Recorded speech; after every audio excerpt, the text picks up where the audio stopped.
Welcome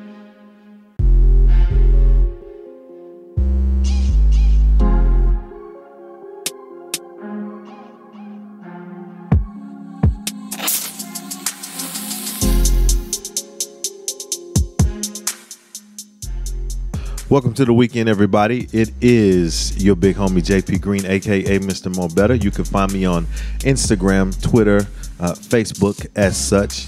Again, it's JP Green, a.k.a. Mr. Mo Better, and I am in studio with my newfound sidekick, co-host, co-hustler.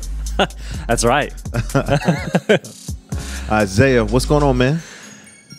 Jonathan, it's great to be here. It's had a good day, got some yoga in and ready to talk some business with you all. Oh, yeah. You had to get that meditation in. I did, yeah. I went to a little plug for my friend Rachel Fox at the Refuge in Dallas, brand new studio. Got some really relaxing theta waves going on. So okay, here bringing my A game. There we go. Hey, well, Rachel, you're gonna have to come see us so we can talk about what you got going on down there. And Jasmine will be back next week. It's going to be pretty fun next week. So this is always fun for us. We have a great conversation. We got some things coming up on the show. Today we're going to talk about the 7 essentials of a successful startup. I think Isaiah's going to bring the funk for y'all. I've been getting texts from him all week, just chopping it up, man. And I did text some of my other friends out there. So if you didn't reply, just know I'm gonna put you on blast a little bit later. But it's all out of love, though. I just want your feedback. The people, we got to give the people what they need, and that's information. Dr. Eric Thomas says information changes situations. So that's what we want to do. We want to help you change your situation. As we move forward, I just wanted to take a second, and I used to open up the show with a letter, and I said that before, and I haven't written one in a while, but I wanted to go back to something that I did a little while ago, and I just wanted to remind people that the beginning starts with deciding to. That's just what it is. The beginning starts when you decide that you want to do it. And then from there, you just have to, I think that people get caught up in all of these things and the what ifs and all of that after they decide to. And that's why they get stuck at the edge of just going into their free fall and jumping off into something new, something that's great. This thing that we love, entrepreneurship, that we have a passion for. And the reason why is a lot of people, I want to remind you of the next thing. And Jed, I think he's putting it up. I want you to be able to see this. I want you to envision this. It says you don't have to be perfect to start. And that means something to me because that's what took me so long to get started with the show and the podcast, is because I felt like this needed to be perfect. That needed to be perfect. And I had a lot of plans. I got notebooks filled with plans, but I didn't execute any of it because I felt like I wasn't at a perfect place. And now I think that has to say something with me getting confident enough in my plan that I can work my plan, or really just, hey, if something goes wrong, I'm just going to deal with it. You know what I mean? Be able to improvise and deal with it in the moment, because as an entrepreneur, you know that everything doesn't go the way you want it to. Yeah. And you got to deal with it. So most things don't. Huh? Most things don't. No. Yeah. So that's why I just wanted to remind everybody, the beginning starts with deciding to, and you don't have to be perfect to start.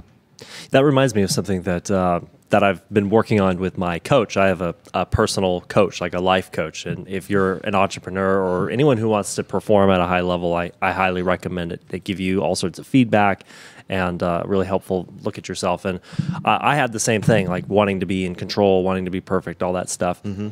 My coach, Joe Cohen, out in New York, we do our sessions over phone because we're here in Dallas. But my coach, Joe, one of the things that he really drove home for me was, you are enough. Like, what is perfect? Like, you are enough right now. Go and do. Go forth. And make a radio show. And be great. Or start a business. Yes. Or kick ass in your job. Take a risk. You can also be an entrepreneur in your job too. Explain how do people explain that? I've heard that more than once. You mentioned it once, I think last week. Yeah. And I've heard somebody else talk about that. So yeah, so being an entrepreneur is all about showing a return. It's about taking the components of something and being resourceful, digging deep inside yourself to figure out how can I create a greater return than the normal return that it's getting. So Randy Scadam, the CMO over at Celanese, did an interview with me on my blog, isaiah.blog, and he talked about how he has some really fantastic points about this. So if you're interested in more, just go to isaiah.blog or just type into Google Isaiah Engel, Randy Scadam interview. And you know, the title of the article is "Your Best Hire as an Entrepreneur." It's all about taking risks, doing the same things that an entrepreneur would do. So you take risks, you look at an unmet need, you execute, you succeed or fail based on how lucky you are, and that's all it takes. Yeah, I like that. Yeah. Oh, okay. I'm looking for your post right now, man. I thought I saw it in my mentions. Oh, we're not following each other on LinkedIn, are we? You guys didn't hear that. I think so. That has been like, it's a situation that I've been in before. That's probably one of the best situations I've ever been in. Everybody that was part of the company had started their own company before. Wow. Especially like the leadership. So it was pretty gangster. That is pretty gangster. It is. I mean, it was like, but you see different stages of it too, right? You see different stages of, I guess for me, where people have been successful. Some people they still have the revolutionary mentality, right? And then some people have relegated themselves to the reactionary mentality. And I think that when we're still in the revolutionary mentality, like that's where you're on the cutting edge. Like you've jumped off the cliff and you're free falling, and then you're like, you know what, I want to feel that again. Let me jump again and get into something new. I guess that's what we would call people serial entrepreneurs. Chris Paniotto, Chris P with Cosign Magazine. That's what he calls himself. He calls himself a serial entrepreneur because he's always getting into something. Very cool. Yeah, that's really cool, man. So let's get into the topic just a little bit. I mean, just let me shoot something at you. What do you think about this statement? You hit on something. It says that 42% of startups failed because they didn't solve a market need. Yeah, that's key, is making sure you're solving something that a customer will pay for. There's a really fantastic author named Roger Hamilton who wrote this book, Millionaire Master Plan. And the title is kind of cheesy, but no offense, Roger. But it's worth a read and a reread anyway, because he talks about this differential between like value. Value flows from higher to lower ground. So if I, like, let's say I value this cup. Like, I value this cup. It cost me 2 cents to make this cup. And Jonathan, you are at Walmart, and there's a pack of these 100 cups for more than 2 cents a cup. Can't do math on the fly. Sorry. Then you're gonna, I'm gonna sell you this cup because it's worth 2 cents, but you're gonna pay more than that 2 cents for each cup. Mm-hmm. So value flows that direction. If you start a business that doesn't solve a customer need, then you haven't figured out that value flow, and you don't have a business till you do. Wow. So, I mean, man, like that last part is a for real statement though. Like, you don't have a business until you figure out the value. There's something that we use that when we talk in sales, I'm going with this, the value proposition. Right. So is in knowing what your value proposition is, how do you get to what your I feel like getting to your value proposition is what you're going to provide or what you're able to do for your client. In layman's terms, to shorten it, I don't know the denotation of it. If you know, then please share with us. But I feel like in order to get to that, you have to do what you said. You need to know what's going on, what problem you're solving. Yeah. It's and that is, if I were to do this again, and that's probably why I'm not running a company right now. I ran 3 companies in my 20s. Every 3.5 years or so, I would move on to another company. My last one was I actually had some success there, and believe it or not, my last company, that idea for that value prop didn't come from me. That was my friend Logan. He came up with this idea, and we scaled it, and it wasn't my idea. And I think if I were to do this again and start another company again, it might even just make sense to go and buy a small company that already has a value prop, because that's one of the most hit or miss things you can do as an entrepreneur, is figure out what people want to pay for. It's tough. If you're good at it, then give me a call. You can do business, right? Yeah, because you can't know everything. You can't. You can look at data. You could look at, let's say, Gartner data. Like Gartners are analysts. You can say, okay, well, what's growing? What markets are growing? You can do some, jujitsu and figure out some stuff if you're really a data analyst, and that still won't tell you much. And you can also go out there and talk to customers, and that still won't tell you much. And your odds are that if you're in a market that is a big market, that there's lots of competitors, and the economic profit, so that river of what's the 2 cents to 10 cents flow is actually a lot not as steep. It's more like a slow gradient. Like maybe, in this market, maybe it's worth only, 3 cents to Jonathan because there is a lot of competitors. So it's really hard to find that value thing. But I would say that if we were to make a list, of 7 essentials, that finding that value would probably be the bedrock. What do you think?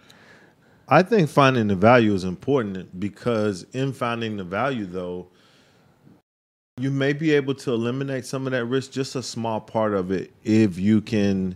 I'm partial to analytics. I'm a data guy at my core a little bit, so I wouldn't solely depend on data. I'm a person of the people, so I feel like I kind of, the people that I'm around, the problem that I would want to solve would come from not necessarily my core, but from my ecosystem. So that makes sense. Yeah. So in that, I would find the right segment of customers from there and be able to provide that. But I mean, but that's not necessarily speaking of scalability, though, because that's still a small microcosm of the market. That's not everybody. Because that's what you want to do, right? The whole thing is, I don't just want to keep selling to the same 35, 40 people. I do want them as my loyal customers, but I want to be able to scale my business, because I'm not going to make money if all I'm doing is selling to them. Exactly. And then I lose them, because if I have to raise my prices, they're used to paying one price. So we get into other things too. If we don't allow ourselves, if we don't think like you think, though, and I think scalability is a part of that process. Peter Drucker said, we're in the business we want to get customers, and to get customers, you have to know how to market to. You got to market to those people, and that's to grow your business. All of it is to grow your business. So, what do you think about? It was something I wanted to ask you. I just saw it. Do you think it's necessary in the beginning to have a co-founder? No. Avoid co-founders and investors at all costs in the beginning. Entrepreneurship, there's all this talk about accelerators and all these ecosystems and all that stuff, and there's lots of help for you and all that's going on out there. But at the end of the day, I've found that stuff to be a huge distraction. These folks have definitely hijacked the whole startup media. You open up TechCrunch or something like that, and you'll see all this accelerator and all this and that. And some of it has been successful. Like Dropbox came out of the Y Combinator program. But at the end of the day, you look at the lists of the companies, like the Financial Times 1000, the top 1,000 growing companies around the world, or the Inc. 5000 or the Inc. 5000 Europe edition, where they don't really have this ecosystem in place. You'll see a lot of organic growth, companies solving problems, value problems, selling to customers. And I think that having co-founders and all these other people could be helpful, but in a lot of cases you risk having these gridlock social dynamics where at some point your co-founder and you are going to disagree, and there's no one boss to say, okay, this is how we're going to do it. Yeah, I've always kind of been solo. I'm not that collaboration is an important thing to me. So I can't, when I've stepped out initially, I've always been like solo as far as me doing it, operating. And then you start to build a team. Like when I started the show, it's only been what is this, July? It's been about 5 months now. But I think this took on a kind of different life for me. And I guess the show's really not a really great example of that, because I really wanted collaboration. The whole thing was about collaboration. I wasn't certain in the beginning if I wanted to like bring co-host on, right? Wow. Just kind of, I had the whole, I was having delusions of grandeur. I had the whole like late night show with the desk.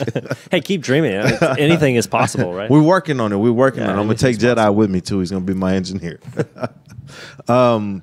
But as we got further into it, I saw how important it was to bring people on like yourself. And then Jasmine would be a novice in it. And I would consider you a subject matter expert, but she's very inquisitive. You guys have yet to meet, but when you do get in the same room, I'm kind of excited about the questions that she's going to ask, because she's a great listener. She's a great listener, and she digests the information that you put out there. And from that, she asked some pretty dope questions. Yeah, can't wait to meet her. Yeah. Yeah, I'm pretty excited for that one. Yeah, but I want to follow up on your point about collaboration. That you're right, it is absolutely essential. The team can do so much more than any one person. So if you're an entrepreneur out there and you're listening to us talk, like definitely collaboration is good for you. Do that. And to the extent that the ecosystem will help you collaborate, do that. But just try to avoid giving away decision-making authority to anyone except yourself, at least in the first 7 years, so that you can have a chance to really grow the thing and make those tough calls, because you're going to have a lot of tough calls. So we said, number one for us was what? It was... Value. Number one was value. So we got 6 more points to go. Now we're working on our 7 essentials, and we have Adonis Lockett, who's going to join us a little bit later. He's a co-founder of my ER360. You can check it out at myER360.com, but we'll get to that a little bit later. Jedi, what you got going on over there, buddy? What do you mean? I'm just prepping you a little bit. Yeah, I'm good. We're good. I'm just giving you a second. Hey man, can there's something that I want you to put up for us. Yes, what you got? I just want you to take us to that cosign clip. Okay. You guys check this out. You can find our podcast on iTunes, Podbean, Google Play Music, anywhere you listen to podcasts, we're there waiting for you. Check this one out.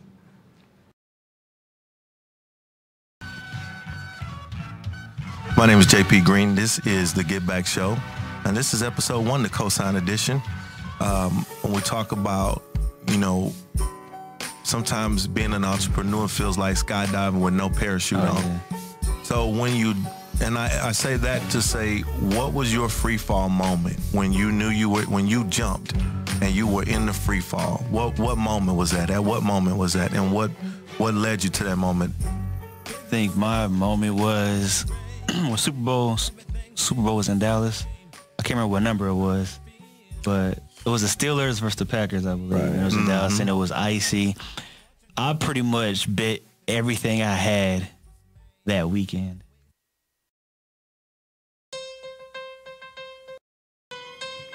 That was episode 1, the Cosign edition. That was KG with Cosign Magazine, and of course, we had the EIC. You guys have seen him on this show since we've been streaming here at Dallas on Air. It was Chris P, local celebrity. Chris is at Essence right now.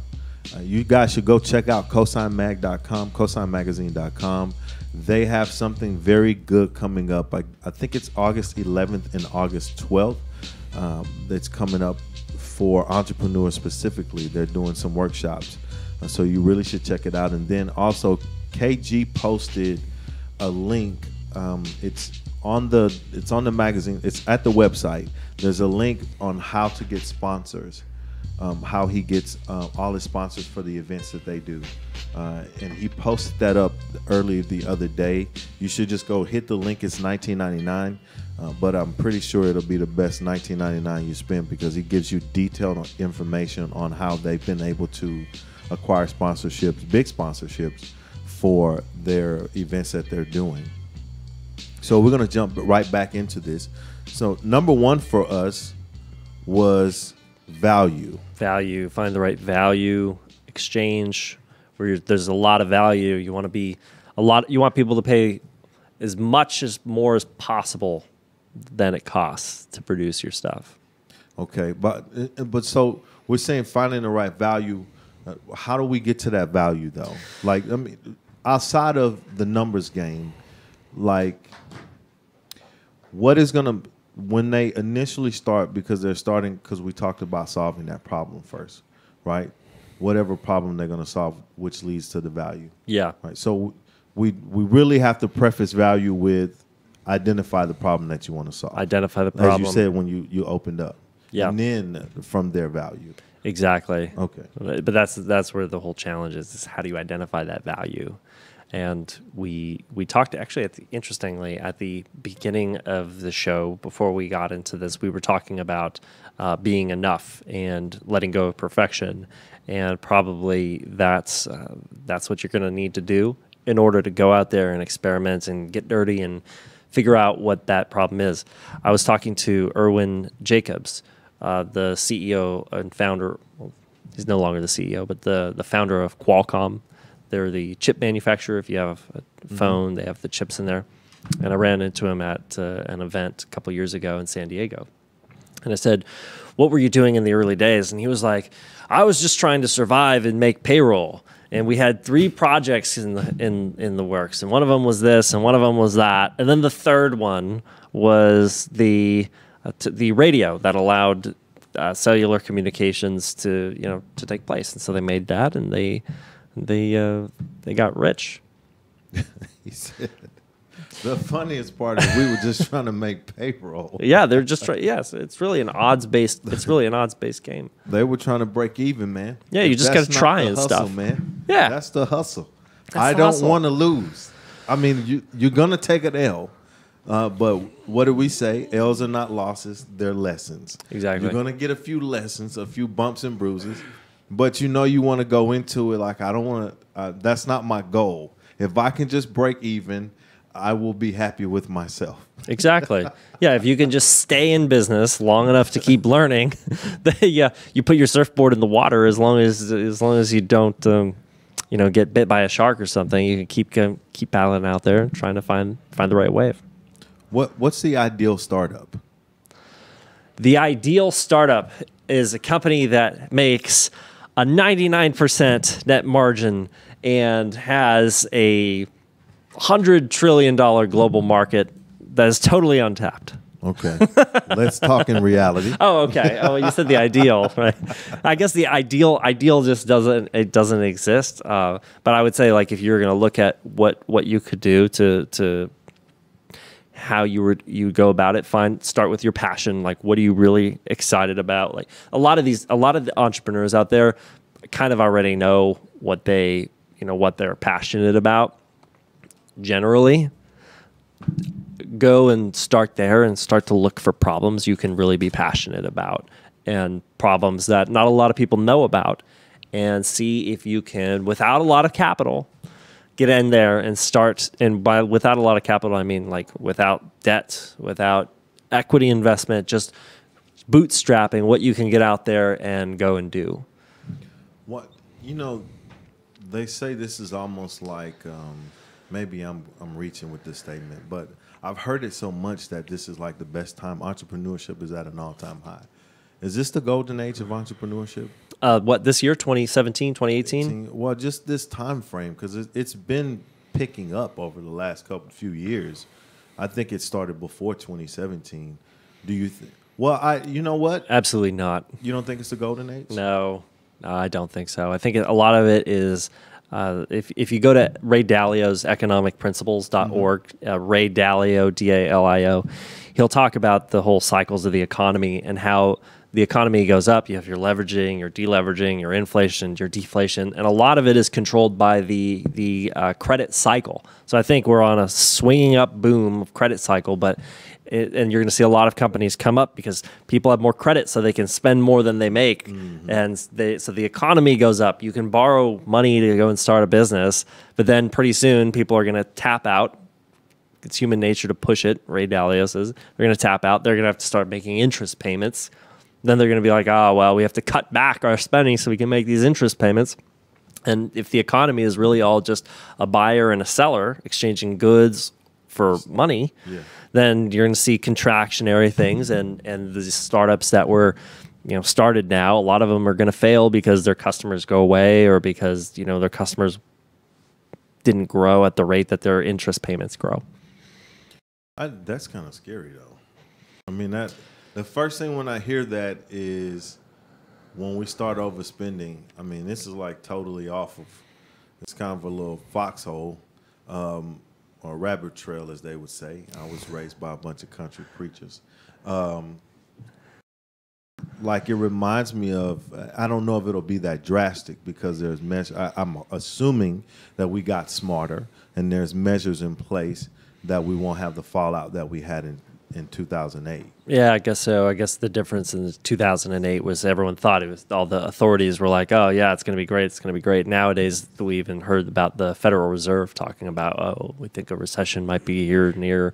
So, yeah, you're probably right. It won't crash as bad. But that's just scary, though, man. I don't know. No doom and gloom. No doom and gloom. That's just the truth.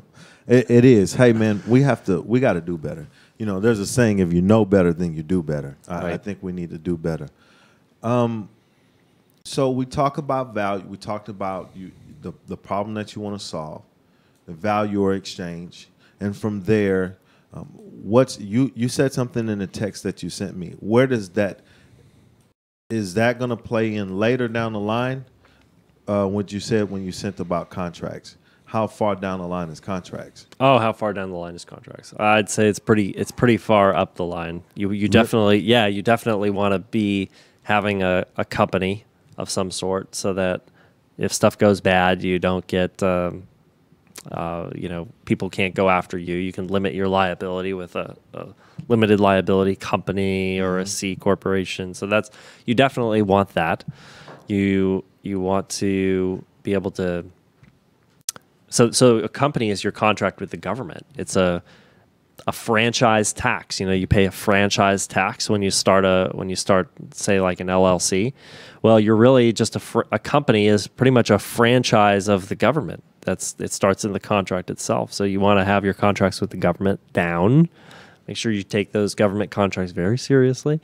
Like you pay your taxes, do all your paperwork correctly, etc.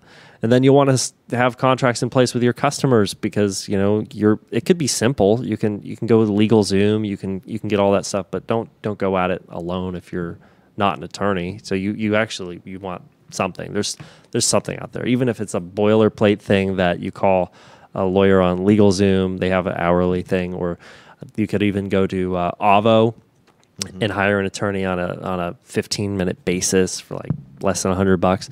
That is like infinitely better than having no contract. Okay. Especially with partners too. Make sure you get on the founder friendly standard too if you have There partners. you go. Yeah. And where can they find that? Yeah. Just type into Google founder friendly standard. It'll come right up. So let's flip backwards then. I took us a little too far out for contracts. So let's flip backwards. What's the difference? So the question is asked, does my solution solve a nice to have fixed problem or a must have fixed problem? In those two things, do you think that we can determine what the value exchange would be if it's a nice to have fix or a must have fix? No, because in fact, I heard this as like a painkiller versus vitamin analogy too. And there's plenty of vitamin companies that have far exceeded the painkiller companies because of the frequency. So like if you, like for instance, you only need, you may need a painkiller if you break your leg, but you could take a vitamin every day. So how many times do you break your leg? Probably not that many. Often. Hopefully not every day, right? No. So if you have a vitamin, kind of like a nice to have thing, but you can get customers to buy it every day or use it every day or do something with it, like Facebook, log in. I mean, how many times my girlfriend Katie's here and we pan over to Katie. How many times like does the average person use Facebook till you just say, well, I've got to get off of Facebook, get out of Facebook, right? Anyway, if you're still on Facebook, you're going to use it a lot of times a day. And that's a nice to have, but they make a ton of money and they're doing really well. They do, even with the trouble they've had lately. Yeah, people love that product. I think in that movie, The Social Network, he says something about, you can get away with all sorts of things if people love your product. So I would say start with the emotion. Like, do people love your product? I think that's where they connect to you. Yeah. Those are your best customers. Those are your core customers, right? There, where they love your product. They love you. They love your story. It's not necessarily your product. Well, in this case it is. Because, your story, right. Yeah. In this case, it kind of plays both with the product and the story because this is opening up the window for everybody to see everybody else's story. So that's part of the product. Yeah. So they kind of won on that one big time. Definitely. They won on that one big time. I'll tell you what. So this is one of the problems that I feel like we needed to solve when I started the Get Back Show is that as entrepreneurs, we are running. And we eat bad. Our schedules are horrible. I mean, that's for the most part. Like if you get on the run, you're going to eat late. You're up late. You don't sleep enough. People don't like to be around you sometimes. But that's just and that's just what you run into when you're working hard. You're working, especially when you're getting ready to go to market or to launch something, a new product. So I just thought it was important that we understand how much our physical fitness and how in shape we are plays into the entrepreneur, the startup life cycle.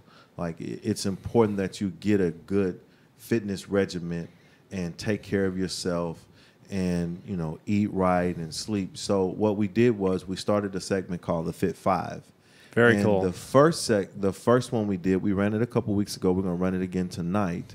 It's Adrienne Nina, and she owns Well Trained Body in West Hollywood, California. You can go check her out at welltrainedbody.com. And she's a little shero, man.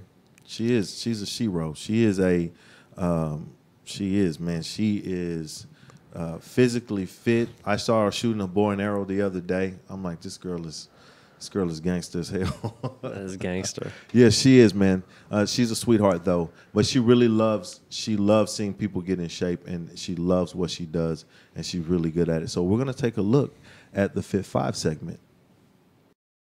We'll be right back.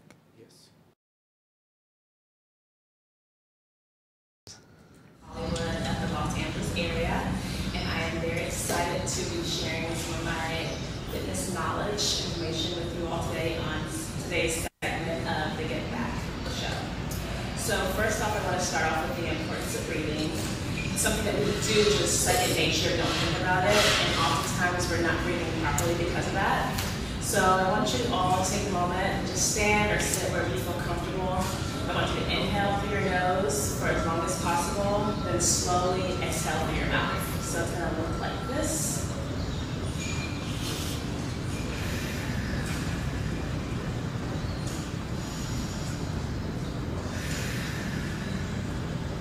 So something you may have noticed is that there's very little rising in my chest.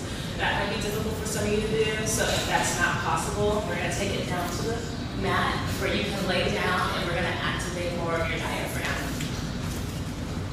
I'm really trying to get the belly to rise. That's where the diaphragm is located, right above it.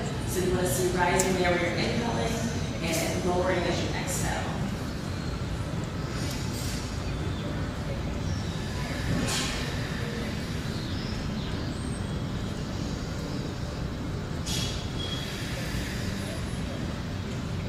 Let's do that one more time.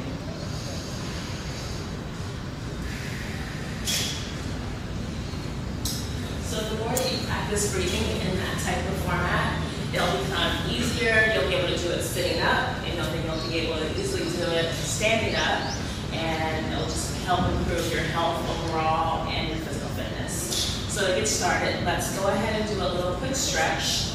I want you to pick a space in your room, wherever you are in a park. Set your feet hip width apart. We're going to just reach for our toes and get a nice stretch in the back of our hamstrings. Some of you might do it this slow. If you can't, just go as far as you can without grounding too much into your back. Now we're going to put our hands down, bending our legs, step back, put one leg, keep it straight. We're going to feel a nice long stretch here, looking straight ahead. Now take the arm of the leg that's on the furthest foot up, reach up for the ceiling, and look at your palm. That should intensify your stretch even more.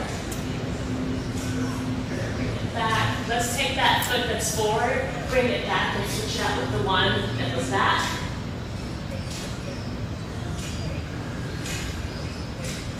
Really continue with that same type of breathing in through your nose, out through your mouth.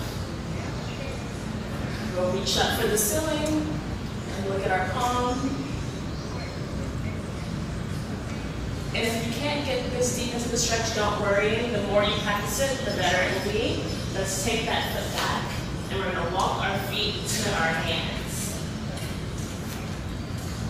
We'll hang here for a second, and then we'll bend our knees and slightly roll up one vertebrae at a time. All right, so I have a 5-exercise sequence that we'll be going through today. First, we're going to go back into that standing hip width apart.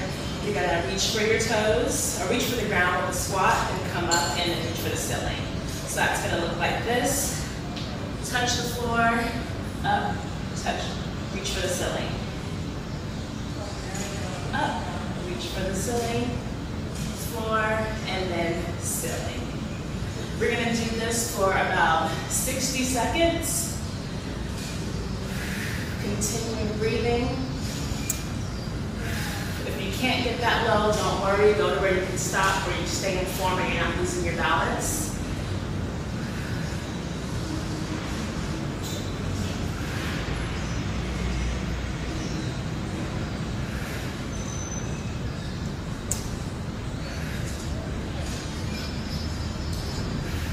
So after you've done that about 60 times, we are going to go back to the mat and do a plank. So you're going to have your plank, you're going to start with your hands shoulder width apart. We don't want to get too wide. We want to be about this distance with our hands on the floor. Once you set your shoulders over your wrists, step back one foot at a time. And you're going to keep your gaze right in front of your fingertips. Now, if you need to, you can separate your feet. That's going to give you more stability in this position. And if you find it difficult to hold this for 60 seconds, what I want you to do is walk your hands back, come all the way up for a break, and then immediately go back down to your plank. All while focusing on your breath.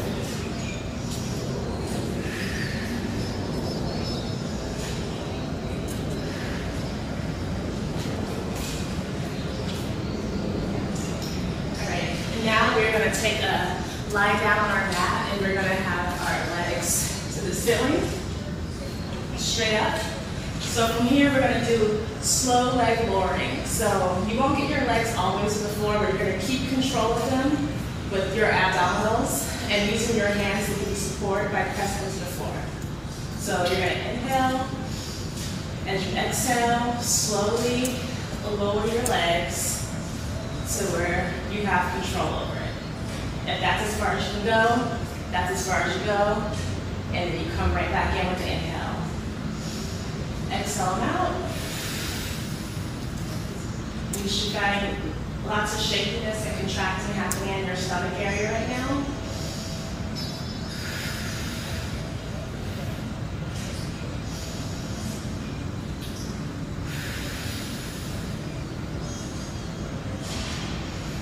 And you may only be able to get right here, and this is a lot for you, but that's fine. We're going to do that just for 60 seconds.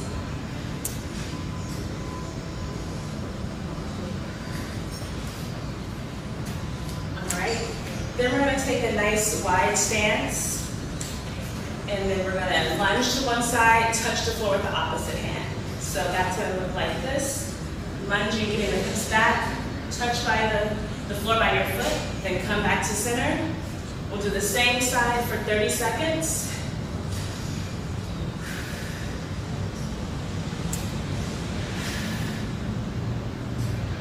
And then you're going to switch over to the other side for the next 30 seconds.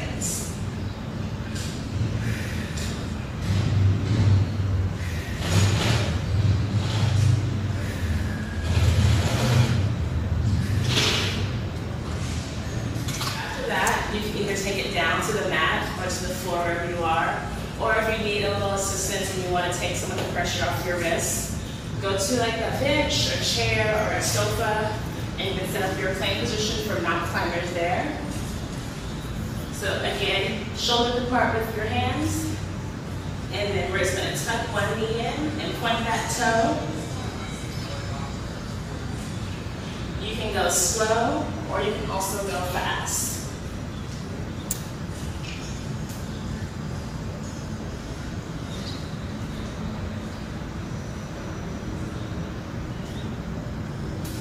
So with the mountain climbers, I suggest playing with the tempo.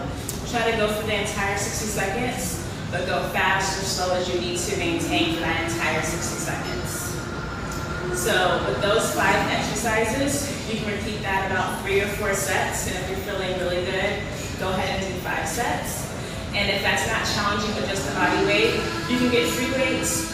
You can use water bottles, canned food, anything that's heavy or has some weight to it that you have around the home, you can do that, or you can even visit your home local gym. I hope you enjoyed it. You all can find me on Instagram at welltrainedbody on my website, which is welltrainedbody.com as well. Thanks.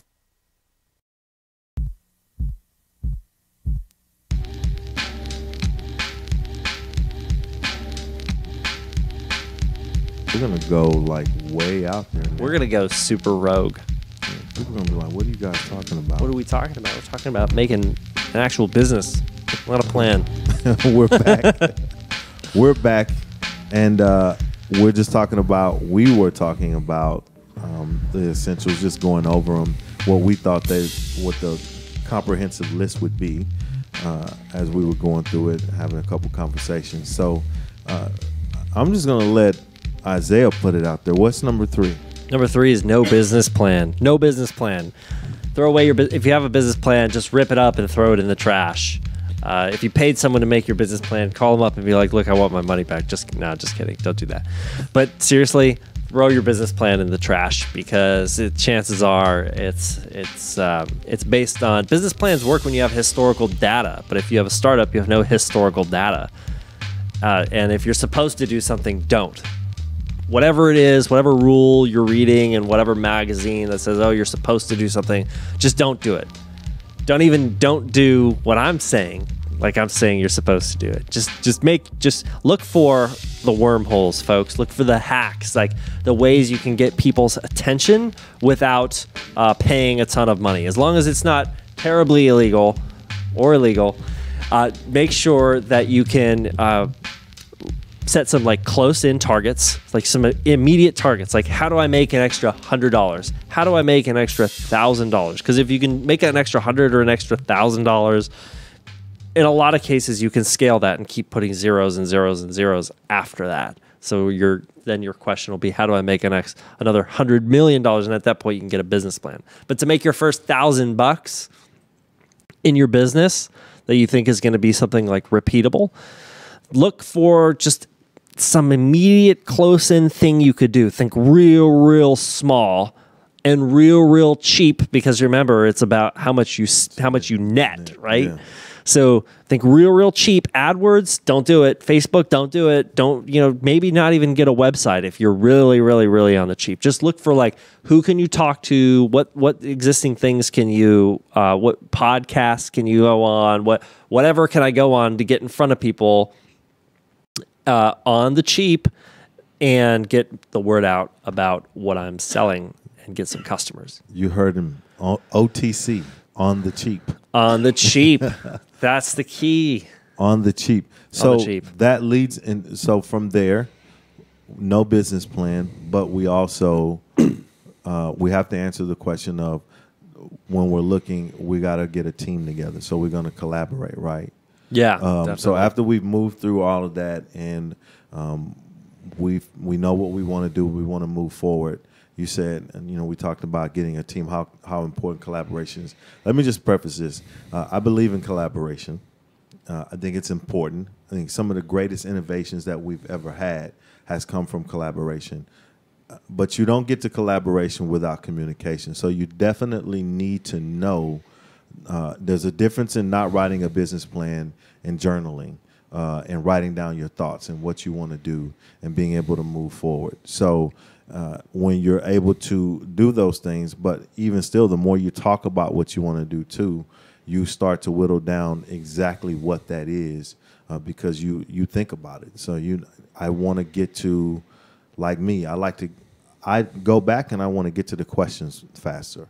I don't want to take so long to get to the question, so I figure out how quick can I get to the question but still convey the same thing. It's the same thing. I think about it all the time, so you will be able to do that. But from that, from communication spawns great collaboration. How well we communicate determines how well we'll be able to collaborate, especially when you're bringing a team on board. People have to be able to see your vision. Absolutely. They have to be able to see the vision that you have for the company. What your mission is. You have to be able to convey those things. And you don't necessarily have to have the corporate infrastructure of having all of these plans and having what your core values are, all of those things in the beginning. Those are things that come much further down the line. I think if you are able to, culture comes from the top down.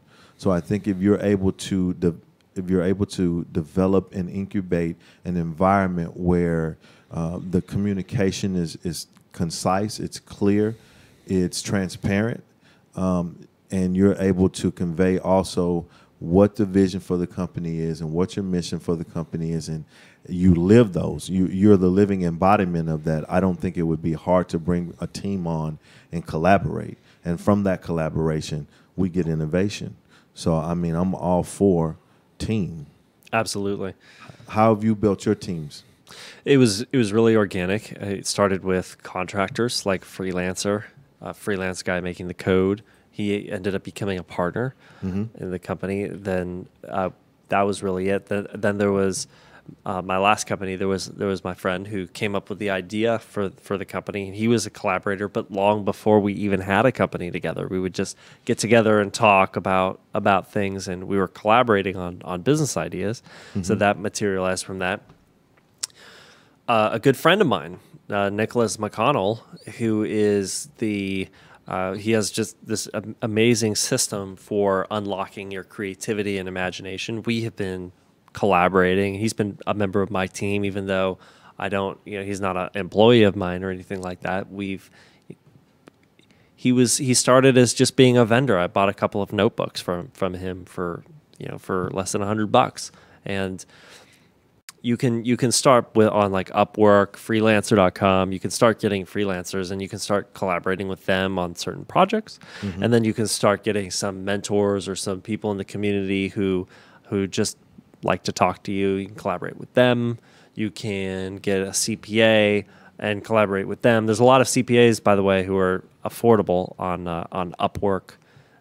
They'll be working remote, so you can collaborate. You get used to a lot of phone collaboration if if you're an entrepreneur, unless you're fortunate enough to be in a city where they have a lot of co-working spaces. Like we're here at the ER factory, yeah, and we you can work get, and yeah. I mean, I'm sure you collaborate with your fellow office mates over here too.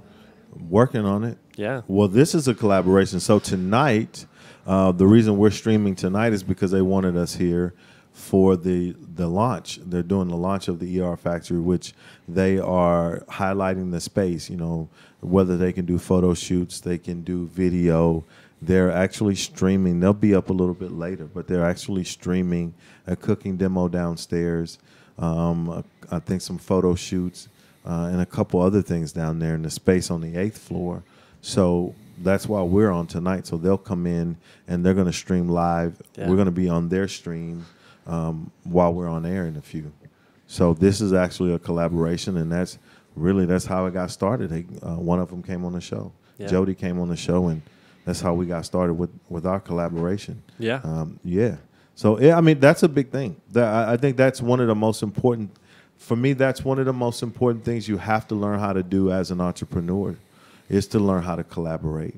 A lot of people, they swear they're collaborators until they have to actually collaborate. Right.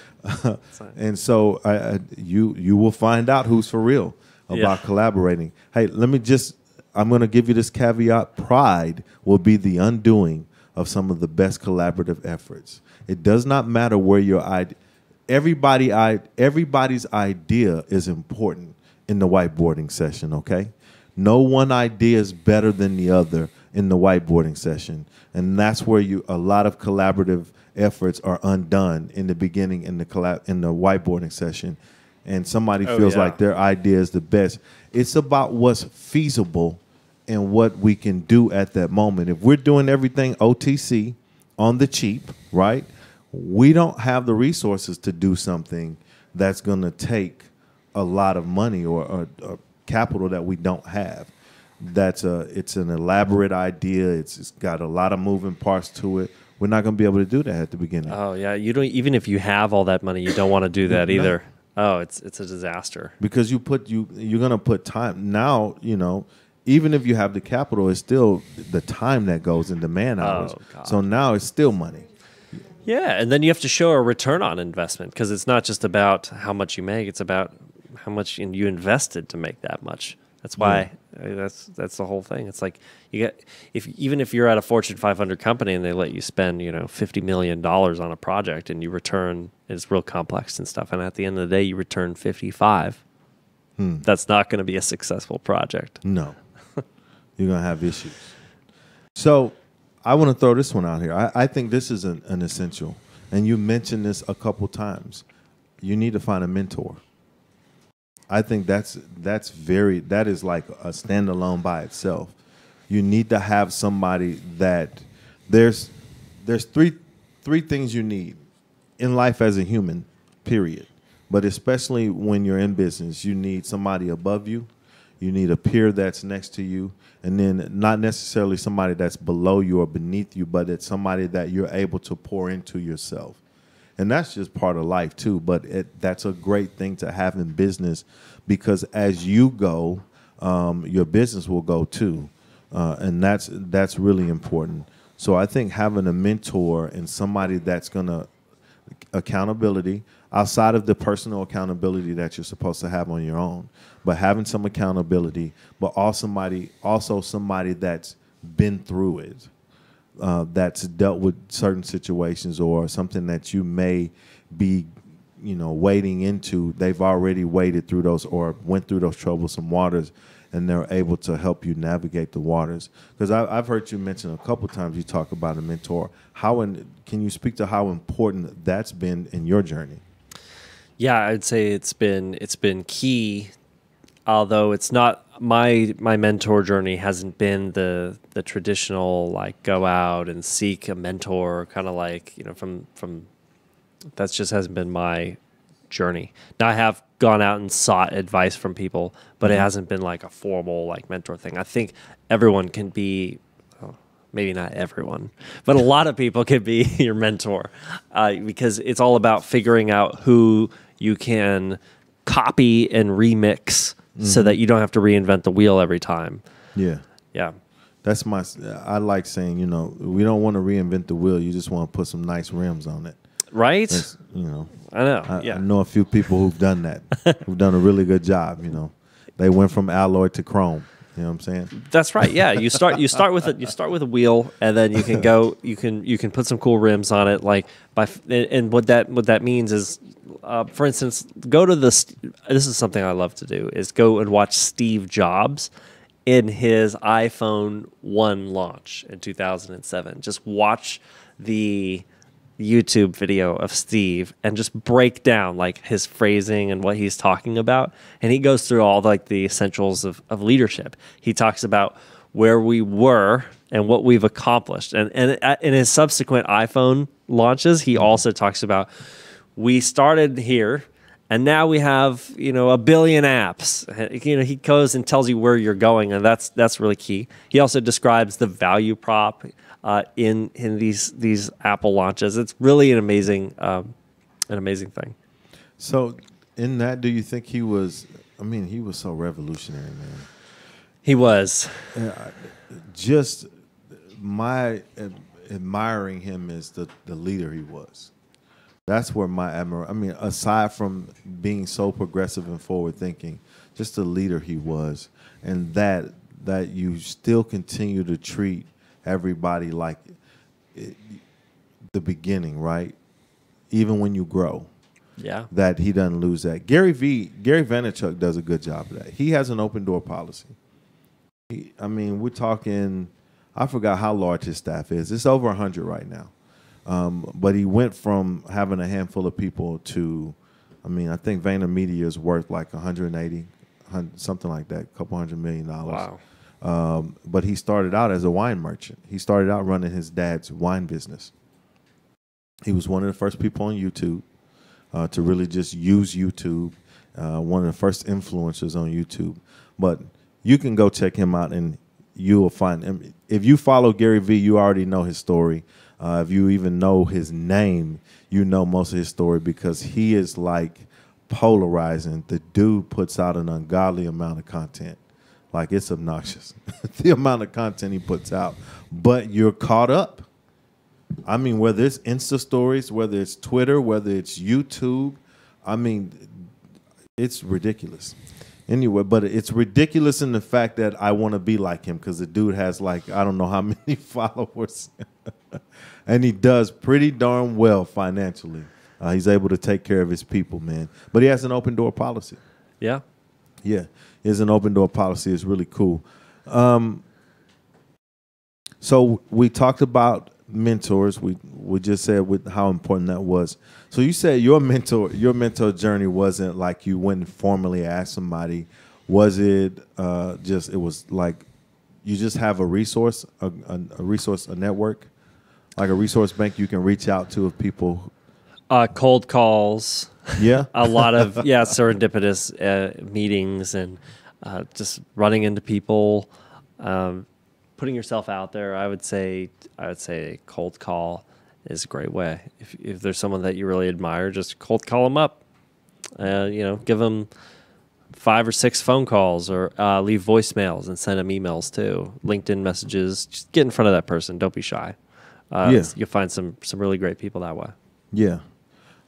Okay. So that was number 5. Number 6 for us is one I really feel like that's really important. It's important to me just because as part of the world I'm in, and Isaiah, you've been in this world before too, and that's marketing.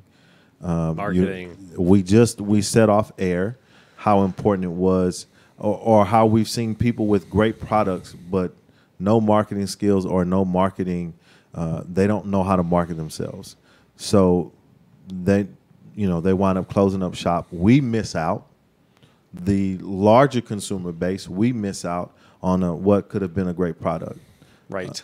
Or it winds up getting picked up by some big corporation, and it's not the same product that it was. They streamline it to make more revenue, more profit, like the big boys. We're all in the business to make money, but sometimes quality matters. Yeah. So I feel like, and a couple weeks ago, 2 or 3 weeks ago, we had a show that was based around marketing. And we were talking about marketing, advertising, and branding, and why it's important for you to know the difference as an entrepreneur. And I feel like that's one of the biggest things that, people miss out on, is understanding your communication strategy, your content strategy, your marketing strategy, and how all of those, the first two that I told you, are part of the marketing strategy, and how the marketing strategy as a whole has to align with your business goals. In your experience, what have you seen happen if the marketing plan or the marketing strategy doesn't align with business goals? What happens when that happens? No sales. That's the worst thing that could happen. The marketing plan sometimes is non-existent. All sorts of terrible things you don't want to imagine can happen if your marketing plan doesn't align to your business goals. So it's very important to identify your business goals, and those are essentially your marketing goals. Your marketing goals then break those business goals down into what you need to do in your market to achieve those. So for instance, if you're starting a company and you have a new product, and your first goal should be, how do I make $100 of net profit? And then your next goal should be, how do I make $1,000 of net profit? So then your marketing is like, who do I need to get in front of to do that? Like maybe making $100 of net profit means you don't go out and you start a website first. Maybe you go out and you just walk up to people at a swap meet. I mean, who knows, whatever you're doing, just get that first. And then after that point, you're looking at, let's say you need to make $1,000 of net profit. Or if you have a subscription business, how do I make $1,000 of monthly recurring revenue? So who do you need to get in front of to do that? Are there like podcasts? Are there is answering questions on Quora one of the things? You set your goals, and then you leave a lot of leeway to experiment and be wrong too. And so you can continue setting these like near-term marketing goals. Like, let's say you have an e-commerce website. That's something that a lot of people start websites. You need some traffic on that website. What can you do? You think that it takes about 100 visitors to get one sale. So how can you get 100 visitors? What is it going to take? So those are setting your marketing goals and aligning it to your business strategy. So that really means, we go back to one of the first things we talked about, asking the right question. You have to be able to ask the right question through this whole thing. I think that's one of the biggest things is not just, you got to listening from a perspective of really paying attention. I guess really is what I'm talking about. Paying attention to the market around you, but not even just the market around you, but to your business itself. I think I've seen people just out there willy-nilly, not really even paying attention to the business. They're just doing, and they're not paying attention, and they're kind of, not necessarily shooting themselves in the foot, but they're going around in this circle of never-ending nothingness. It's the masterpiece of minimalism. That's what they create when they do that. But I think that's really essential to the whole marketing thing is you don't know what the people want unless you listen to them or you ask them. And that's even with yourself. You never really know where you're going to go or what you're capable of doing marketing-wise unless you ask and getting the information that you need. And back to what we said something earlier, I want to go back to that, is that information changes situations, and that's why we're here.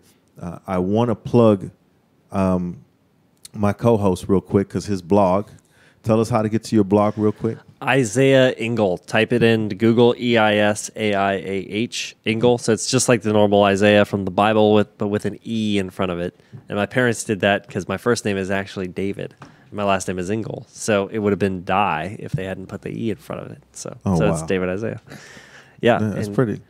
Yeah, thank you. That's interesting. Yeah, it's good. I rebranded. I actually went by David for the first 29 years of my life, and then I swapped it out to Isaiah so it could get better Google rankings. So true story. You can type that into Google and be like, why did David rebrand to Isaiah? Wait. That's why I always say go to Google because I had to rebrand for that. Wait. You changed it to get better Google rankings? Of course, yeah. There's David Engel is a doctor and a lawyer and a Broadway actor and all sorts of things. So yeah, Isaiah. There's no Isaiah. I'm the only Isaiah. Because there's like 9 million Jonathan Greens out there. What's your middle name? I'm not telling anybody that. On there you go.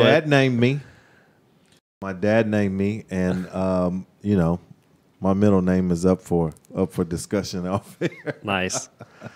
Well, I'll tell you a story about having marketing goals. My last company, we were selling some concierge-based online review management services for doctors. So they would get a review, they would call us up and be like, "How do I respond to this review? It's totally unfair," or "How do I get more reviews," etc. And we started that thing by just emailing a bunch of doctors, but just scraping websites and emailing doctors a bunch of reviews that were already written about them.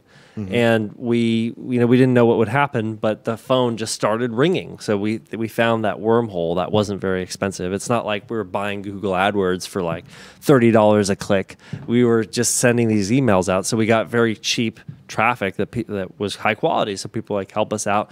And then it started, we developed a whole suite of products based on the doctors just doing customer service. So I would answer the phone and just do customer service all day and sales all day. And I kept doing that. I was always on the phone with customers. So the more you talk with them, the more you'll realize, oh, this is the product I should make. Or, I have this hunch, this idea for something we could do long term, like near term. Like, what if we did this promotion? Like, what if I went and go and spoke at a conference? Or what if I made this webinar? Or what if I wrote this blog post? Because I'm getting asked this question a lot. And it's all just a hunch. So that's really like your marketing goals will all just be hunches that you go and pursue and make sure that they're not too expensive so you don't, put all your cash down on a losing hand. Yeah. That's not fun. No. If you want to do that, go to Golden Nugget. That's a free plug, guys. Go to Golden Nugget. Golden Nugget, the Fremont Street experience. So our last one, which Isaiah, he had it up high up the list earlier, but we moved it down as we went. And it's important. It's physical fitness. And that plays a part in your entrepreneurship, your entrepreneurial journey, your physical fitness, and that's why we have the Fit 5 segment. But you need to stay in shape. You need to have some type of workout regimen. You need to eat. You got to eat as clean as possible. Nobody's saying that everybody doesn't want to, be a vegan or, everybody's on a different path. But I think paying attention not just to the market, but pay attention to your body, because you can't operate a business from the hospital bed and or 6 feet deep, God forbid. So you need to have a good physical fitness regimen. There's so many boot camps and things that you can go to in your area. Find one to go to, and sign up at your local gym. They have classes there. Get in shape. Nobody says you got to go run a marathon. You don't have to look like a fitness model, but go and work out. You'll be surprised how that affects you mentally. I know when I go work out, that's my time to not think about anything, and then my mind is clear after I'm done, and I can meditate some and just have some clear and concise thoughts about whether it be life or about what I want to do next with the show or business-wise or whatever. And something that you're involved in is yoga, right? Oh, yeah. Yoga. How does that play is into key. your daily regimen? I do yoga as much as I can. You know, some weeks it's every day, some weeks it's, you know, a couple times a week, and it's key for me because it's restorative. It helps me work out while also not putting tons of pressure on my body. Got you. And where are you doing yoga at now? Yeah. So I go to The Refuge. It's a new studio. It just opened. Today was the first day. And talk about great marketing. The CEO or the founder, Rachel Fox, comes to Dallas, less than 6 months ago, and opens the studio. And she's got everyone who's anyone in the yoga community, all the teachers, just packed full of every teacher here. And on the first day, Katie and I just went to a workshop where it was full, just full people. And the whole day has been workshop after workshop after workshop of just full. She's amazing at marketing. And you know, and I'm sure you all are gonna, if you're in Dallas, you're going to go to the Refuge. So I might have to reserve my classes a couple of weeks in advance. And it's the Refuge? The Refuge, yeah. Okay, and it's and the founder is Rachel Fox. Rachel Fox. Yeah. Okay, Rachel, get at us. We need to get you on the show. We want to hear your story. So that was the last. So I'm going to recap the list. We said, what problem do you want to solve? Then value exchange, value prop. Isaiah said, throw out the run, as we say on the show, throw out the rundown when we like totally off the rails and we're doing nothing we talked about we were going to do. Throw out the business plan. Throw it out. Yeah. 4 was team, put together a team, collaborate. 5 was a mentorship, how important that is, your resource base, your networks. And 6 was marketing plan. 7 is physical fitness. Get fit, stay fit. And that is our 7 essentials. And if you guys want to chime in on it, we're not leaving yet, but if you guys want to chime in and give us your thoughts around what your 7 essentials would be, you can hit us up at the Get Back Show on Facebook, Instagram, and or Twitter, or you can hit us up individually.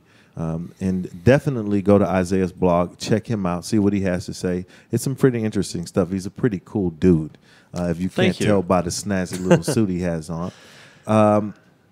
So wear my Sunday best, Jonathan. That's your Sunday best. Just my Sunday best. There's nothing man. wrong with that. This is the best I can do for That's Sunday. I had on a jacket, but I had to take it off. It's like the T-shirt. I got to rock. It's Saturday, man. It's Saturday. That's right. That's what it was. Never Yeah, mind. I'm relaxing. I'm relaxing today. I will be doing a Jedi. Can I get that one up? The Michael Green. Yeah, my bad. Like we're totally not making eye contact right now. You guys are listening to us do the show live right now. So Jedi's pretty dope. He's a pretty awesome guy. Totally. We're halfway through his life story right now, his radio life story. We're working on a docu-series on how Jedi Jensen came to be. Yeah. How did you become strong in the radio force? It's a long story. You're going to have to go back to episode 6? Yeah, the first throw out the rundown. Yeah. And then we'll finish maybe 4 episodes. Yeah, it'll take some time. So if you're looking at the screen right now, what you'll see is you have Mystic. Is that Mystic Crossing or Mystic Rising? I need glasses. So what you see there is... No, it's Mystic Crossing, but with an X. Mystic Crossing. Yeah. XROSSING, Mystic Crossing. So Mystic Crossing is a short film by Michael Green. And then also, aside from Mystic Crossing, you have Ripples is another short film. And then there's a third. The feature film is going to be Brothers 321. And that's that's me. It's a feature-length film.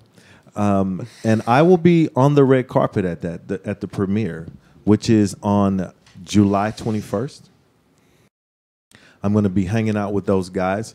And look for the information to come across Instagram, Facebook, or Twitter on the Get Back Show and or my page. You guys are more than welcome to go out. The tickets are really cheap online. The tickets are like $8.50 online. And then it's $10 at the door. It's 2 short films and 1 feature-length film.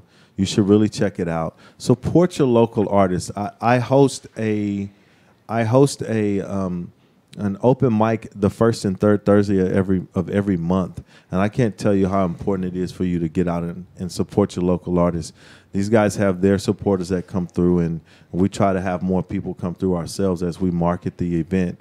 But to be an artist, that's where I started. I started out doing spoken word back in maybe 2002. And to have somebody in the audience that you know that came to see you does a lot for you mentally, and you know that people are going to support you in your craft. So especially when it comes to things like the arts, it is very important to have people to come out, man. So support your local artists. There's so many small production companies around the city. What? You look like you're about to say something. No, I was just totally agreeing with you. And I used to do guitar. I played guitar my whole. So the layers are growing coming up. back now. Yeah, the layers are coming back. You know, Okay, I've been we're practicing. fine. I'm gonna maybe I'll bring it on the show and You play should, some. and you can serenade Katie while she's sitting on the Yeah, sofa. I've been practicing some Justin Bieber. You know. Oh, come on, man. Yeah, no, seriously. I'm Are you a big fan of Bieber? the Biebs. You have Bieber fever? Bro? I've got Bieber fever. I'm a big fan of the Biebs. Yeah, You're a fan of the Biebs, man? that's right. Yeah, we should have him on here, man. Okay. Make that happen. I'm not opposed. There's no guarantees, but you know we can certainly hit him up on Twitter. Oh, we can. Hey, man, you need to come on the Get Back Show. Yeah, come on We the need Get Back Show. We want to talk about your journey, Justin Bieber. Yeah, That's what we want to do. Yes. Because Isaiah is a Bieber fan. Biebs, if you're watching this, then you know you, me, Jonathan here next week. Yeah, next week, come and see us. So what we're going to do is I want to get back to, I want to play something for you guys. A good friend of mine was on the Get Back Show a couple episodes. He's been here a few times. And we're going to do two back-to-back clips for you. From episode 2, We Own the Night. And the reason I want to do these clips is because when I leave here, I'm going to Union Park in Addison, and I'm going to enjoy myself at Evolved Saturdays at Union Park in Addison. That's where I normally find myself on a Saturday evening. It's a great time, some good music, and some good people. I normally sit out on the patio and enjoy a good cohiba and a nice, as my country friends would say, some good brown liquor, and and chill out and enjoy the summer. But if you could play that first clip for me. Long run. Yeah, and Sam said something earlier. He said one of my favorite new words, you know, as I got older and I've aged so gracefully. No, I'm just kidding. Right, Lena. Right. I'm just kidding. He said consistency. If you don't have that with your planning and your dedication to planning, then you're kind of like, it's a double negative. Like you're just doing it to impress your ideas. You got to actually follow through, and you have to actually have... you have to create strategies, kind of like the art of war. You got to know you're going to win before you get in, but you got to understand the process. And I'm going to forever use that word, because once you can see your plans on paper, write them down, and you actually execute. You can even visual. You know, I'm a very visual person, so I visualize a lot, and that's what's helped me along the way. It might not work for everybody else, but it's really awesome. And I think once you plan and you stick to that dedication, you'll create your own momentum. I'm 47. I'm just gonna drop the mic and walk off. I'm like, I'm done. And after that, I'm doing what y'all do. I'm going on the beach, and I'm going somewhere where all I just have to wear is 2 pieces. We're doing that top, in a few months. bottom. Honestly, Jonathan, man, I mean, what we're doing here is not just about the party. No. Because what we're doing as entrepreneurs, we're establishing a skill set and a skill base that we can do. We don't have to do parties. Mm-hmm. If we have a product that we believe in, we can market it. Right. Because this, I mean, it don't have to be a party. It could be a good idea from a young guy from a young tech startup team. Yep. Mm-hmm. We know how to, maneuver and set up viral marketing campaigns and reach out to the people that we need to reach out to and use what we got. You know what I'm saying? So I don't necessarily look at this as, what do you do after this? Right. I mean, this is more or less like keeping my skill set going. I know how to market product, and if the product is good, then I know how to target a demographic and put it in that demographic's hand. And that product's gonna sell itself. Right. That sounds like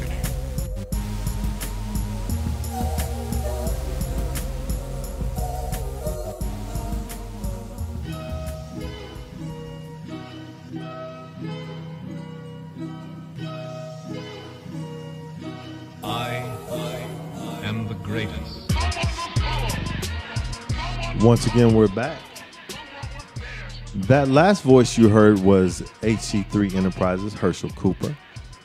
That's who they host. They promote the party at Union Park in Addison, Evolve Saturdays. They also have, if you guys aren't doing anything and you're in West Plano, the Shops of Legacy area, they do Neo Soul Sundays at Blue Martini. I think doors open up at 4 o'clock, and you can reserve. I think it's free all the way up till 4 or 4:30. Don't quote me on that. Just go check out the page. They're on Instagram, Facebook. You can look them up on Eventbrite. Just go look up Neo Soul Sundays on Eventbrite, and you can get more detailed information, because I don't want to get a text from Herschel saying you told people they can, I don't want to give out bad info. So just go check them out on Eventbrite. We have a visitor real quick. As we're winding down the show, we have a visitor. He's a local artist. What's your name, brother? Skiba. Okay, Skiba. You do hip-hop? Like, what do they call it? Rock hop? What do they call it? That kind of sounded corny. I don't know if that's really a genre. I think I just...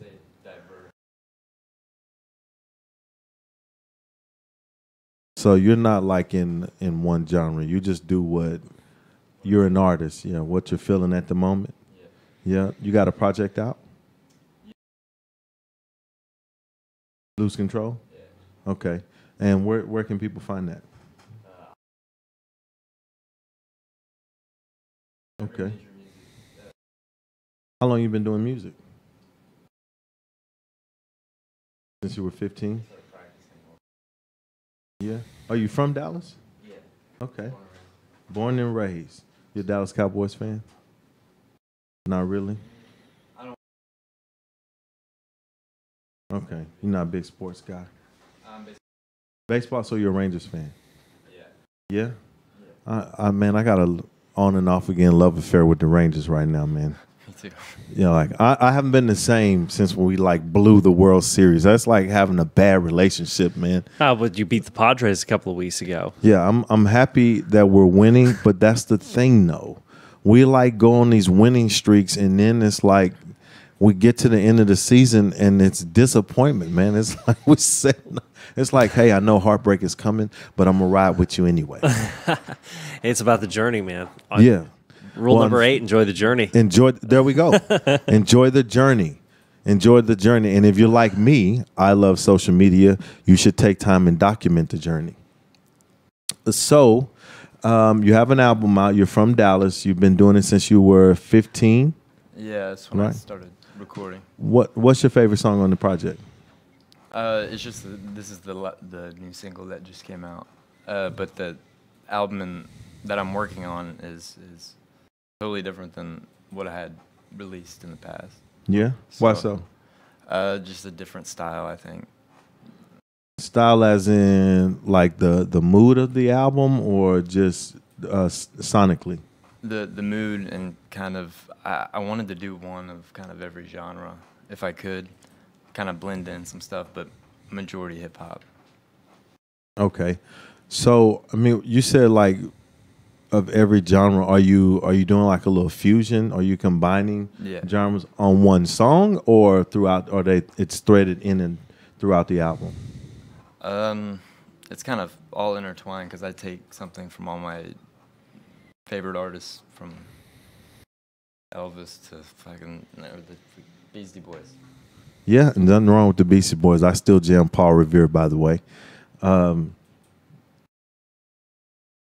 guess so. So you take everything, man. That's a lot. Who's your favorite artist of all time then? Like, since you're pretty musically versed, who's your favorite artist? Probably Elvis Presley. Why Elvis? Because he had everything. Like he was he still talked about today. Like he made timeless art, I think. Mm-hmm. And so he'll always be remembered. 40 years after his death, they still have a candlelight vigil. Yeah, because they still think he's alive, bro. That's true. He is still alive. That's a different topic. I saw Elvis in Vegas. He's on the marrying strip. people. Yeah, he's just marrying people. I saw him in Vegas on the strip. No, man. So if you could tell the people, one thing about your music, what would you tell them? That it comes straight from the heart, and that I hope they can relate to it any way they can.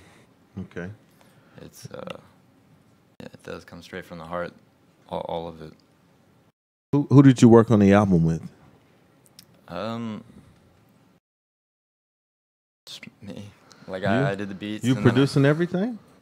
Most of them. Okay. I worked with a guy named David Waikey on this last song, who does the last part of the song, and then I have a friend from Spain that made a song off my first album. Okay. So I do little collabs like that. All right. Okay, got some production credits going too. My man going deep. Hey, you talking about being solo. That's the best way to make money off your album. All right. Is to make the beats too, because now you're getting mechanical royalties. You write, so you're getting writing royalties, and you perform it. So you're getting all that money. Well, then I send it to my label, and they master it, and they make it exactly how I picture it in my head. Yeah. Which is awesome.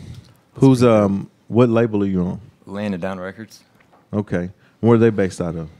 Dallas. Okay. What is it? Land of what?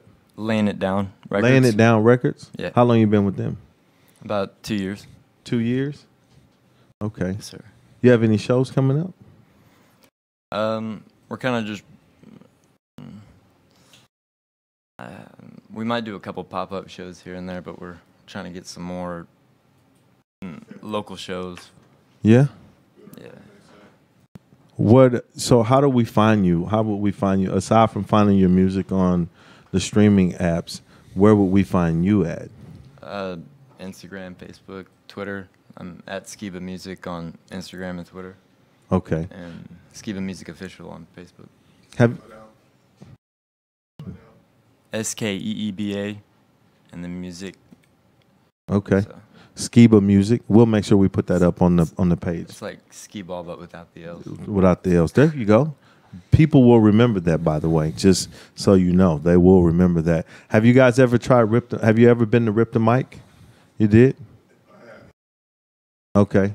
You should take him to Rip the Mic, man. If Sam Jack was up here, he would be all over y'all right now, asking you why you haven't brought him. But you should try Rip the Mic. He has a big contest coming up too. That's probably one of the best ones to get him in, especially if you got new music out. I would definitely recommend Rip the Mic. That's every Monday at Avocado Lounge.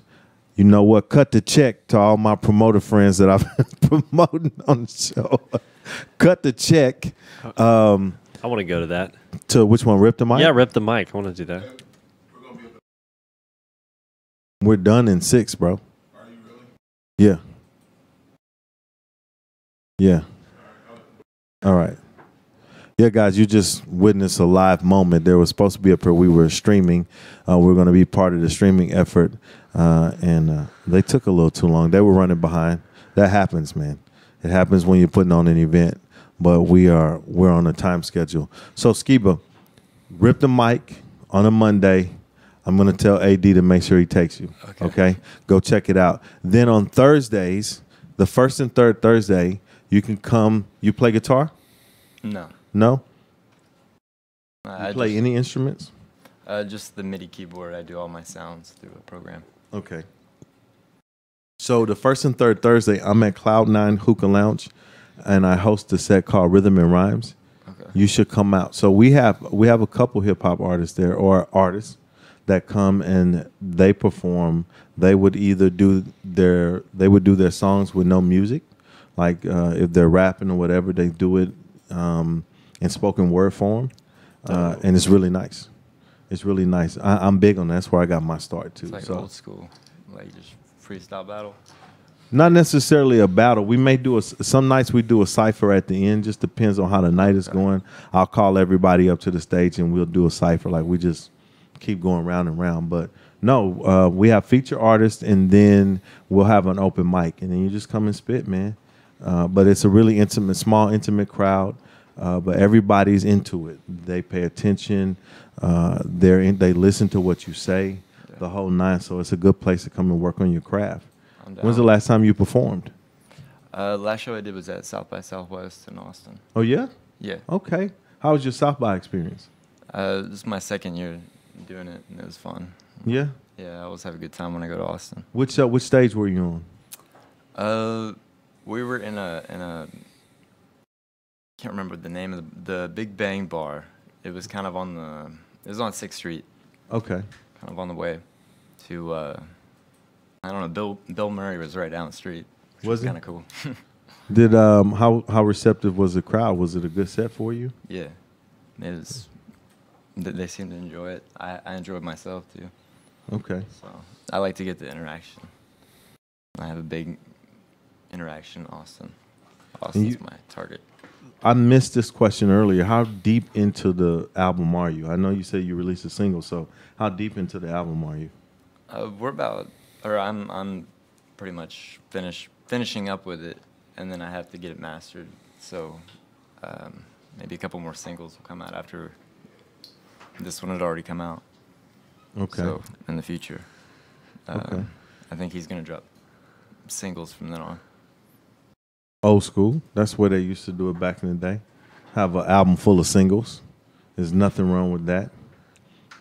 Really believe in that. Okay, man. You got to get us some of your music so we can play it on there. Because how many shows we have now, Dallas, on there? 13. So during one of those shows, even this one, I would love to break new artists. So I have no problem putting your music on. That's where my foundation is in music and the arts. So I would love to break it, man. You're welcome to come back anytime when you have your music. Hit me up. AD will hit me up. Hey, we got some music for you. Can we get on the show? And we can talk about the record and whatever. And we'll play it live in here and talk about the song and break it down. That'd be cool. Okay. I'd enjoy that. Appreciate you coming out, man. And Thanks where for can having we me. find you again? Social media? Yeah, social media. What's your social media handles? What's your handles? Oh, at Skiba Music, SKEEBA music, and then it's like skee ball but without the L's. There we go. It's like skee ball but without the L's. Well, appreciate you, Skiba, for coming through. Isaiah, you got any parting words for us, brother? Keep your costs low and your revenue high, and listen to Skiba music. That's pretty much all I got for you tonight, guys. Okay, where can we find you, brother? You can find me on Twitter at Isaiah E. That's Isaiah with an E in front of it and then an E after it. Or just search Google for Isaiah Engel because, I changed my name to get those rankings. That's going to forever be funny. I just want you to know that. But I get it, though. It is funny. It is funny. I get it. And, of course, man, you can find me. My name is JP Green, a.k.a. Mr. Mo Better. You can find me on Instagram or Twitter as such. And you can also find the show at The Get Back Show on Facebook, Instagram, Twitter. And we will be streaming live on all channels coming up here soon. And then be looking out for our IGTV. We're gonna cut up some episodes and put something on IGTV for you guys. And our podcast will be back up and running here. We got about 3 episodes we need to put up, but the podcast will be updated over the next week. And you can find us on iTunes, Google Play Music, wherever you listen to your podcast. We're there waiting for you. So go ahead, subscribe, like, and share. And as always, I'm sending all my love to you, and we're sending our prayers up for you. Peace. See you next week.